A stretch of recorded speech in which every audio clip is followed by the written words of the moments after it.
नमस्कार, जय हिंद दोस्तों। आप देख रहे हैं हिंदी न्यूज नेटवर्क। बात करते हैं आज की बड़ी खबर से। जी हां, भारत और रूस से दोनों देशों ने मिलकर एक बड़ा कदम उठाया जिससे पाकिस्तान की नींद उड़ गई है। बड़ी खबर निकल के आ रही। कश्मीर मुद्दे पर पाकिस्तान फिर से दुनिया के सामने गिड़गिड़ाता दिखा, लेकिन उसे किसी ना खास तवज्जो नहीं दी। वहीं भारत रूस की नज़दीकियों ने साफ कर दिया है कि आने वाले समय में दोनों देश रणनीतिक और आर्थिक स्तर पर मिलकर और भी बड़े कदम उठाने वाले हैं। ये बड़ी खबर निकल के आ रही भारत और रूस को लेकर। चलिए इसी के साथ एक और बड़ी खबर निकल के आ रही। पीएम मोदी लॉन्च करेंगे प्राकृतिक कृषि मिशन। जी हां, प्रधानमंत्री नरेंद्र मोदी आज प्राकृतिक कृषि मिशन की शुरुआत करेंगे। इस मिशन का मकसद है कि किसानों को जैविक और प्राकृतिक खेती की तरफ प्रोत्साहित किया जाए। जी हाँ, ताकि खेती कम खर्च में ज़्यादा टिकाऊ हो सके और मिट्टी पानी को भी बचाया जा सके। माना जा रहा है कि इस योजना से लाखों किसानों को फायदा मिलेगा। ये बड़ी खबर निकल के आ रही। चलिए बात करते हैं, भारत फ्रांस मिलकर बनाएंगे स्टील्थ फाइटर का इंजन। जी हाँ, भारत अब अपने स्वदेशी लड़ाकू विमान यानी AMCA के लिए फ्रांस के साथ मिलकर इंजन बनाने जा रहा है। जी हाँ, DRDO और फ्रांस की कंपनी साफरन मिलकर इस इंजन को विकसित करेंगे। इस प्रोजेक्ट की लागत लगभग $7 अरब बताई जा रही है। इससे भारत का रक्षा क्षेत्र और मजबूत होगा।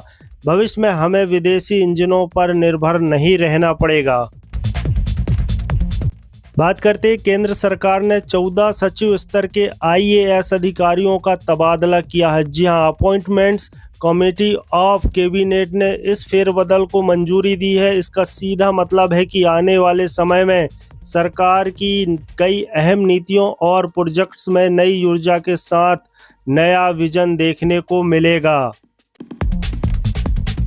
बात करते हैं रैमपेज मिसाइलें और भारतीय वायुसेना की तैयारी। जी हां, मई में हुए ऑपरेशन सिंदूर के बाद अब IAF इजराइल की रैमपेज मिसाइलें बड़े पैमाने पर खरीदने और देश में ही उत्पादन की तैयारी कर रहे हैं। जी हां, यह मिसाइलें एयर टू ग्राउंड होती हैं और दुश्मन के ठिकानों को बेहद सटीकता से निशाना बना सकती हैं। इससे भारतीय वायुसेना की ताकत और भी ज़्यादा बढ़ जाएगी। इसी के चलते मध्य प्रदेश के इंदौर से एक बड़ी खबर निकल के आ रही है। जी हां, दिल दहलाने वाली खबर आई है। यहां एक उद्योगपति को उनके ही बिजनेस पार्टनर ने चाकू से गोदकर मौत के घाट उतार दिया। घटना उस समय की हुई जब पत्नी वॉक पर थी और बेटा गहरी नींद में सो रहा था। आरोपी भाग निकला था, लेकिन पुलिस ने उसे गिरफ्तार कर लिया। पूरे शहर में इस वारदात से दहशत है। बात करते हैं उत्तर प्रदेश में यूपी 112 पुलिस की सवेरा योजना से अब तक 16 लाख से ज़्यादा बुजुर्गों को सीधा फायदा हुआ। जी हां, इस योजना में वरिष्ठ नागरिकों का पंजीकरण कराकर उन्हें तुरंत पुलिस सहायता और सुरक्षा मुहैया कराई जाती है।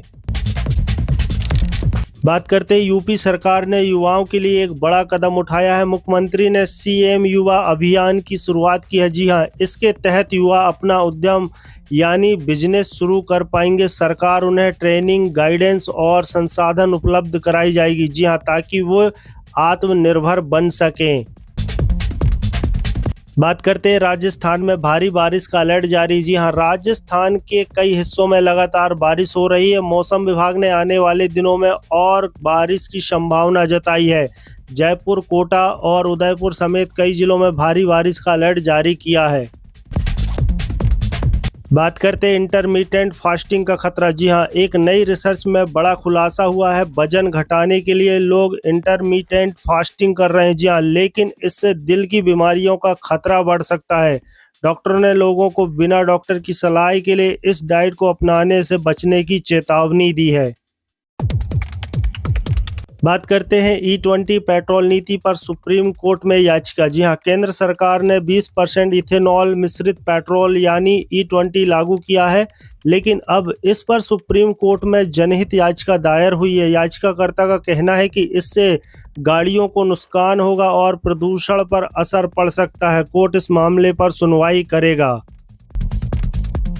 बात करते हैं उत्तर प्रदेश के बरेली में कुत्तों का हमला। जी हां, उत्तर प्रदेश के बरेली में आवारा कुत्तों ने एक 5 साल की बच्ची को बुरी तरह घायल कर दिया। बच्ची को गंभीर हालत में अस्पताल भर्ती कराया गया।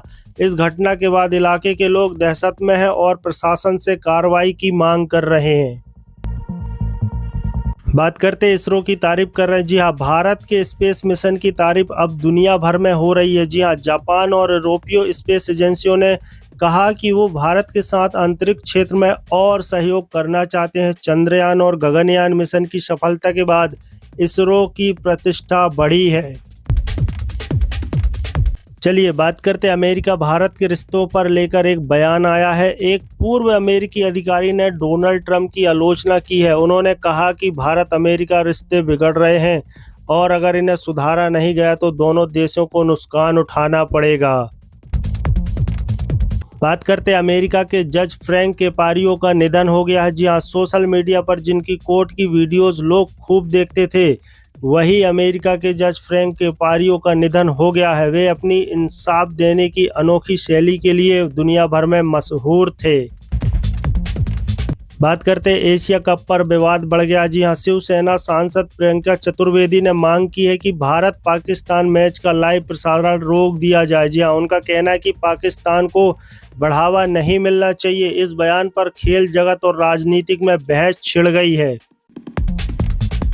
बात करते हैं अमेरिका के नए राजदूत। जी हाँ, अमेरिका के राष्ट्रपति डोनाल्ड ट्रंप ने सर्जियो गौर को नया राजदूत नियुक्त किया। जी हाँ, खास बात यह है कि एलन मस्क ने उन्हें पहले सांप कहा था। इस नियुक्ति के बाद राजनीतिक हलचल तेज हो गई है।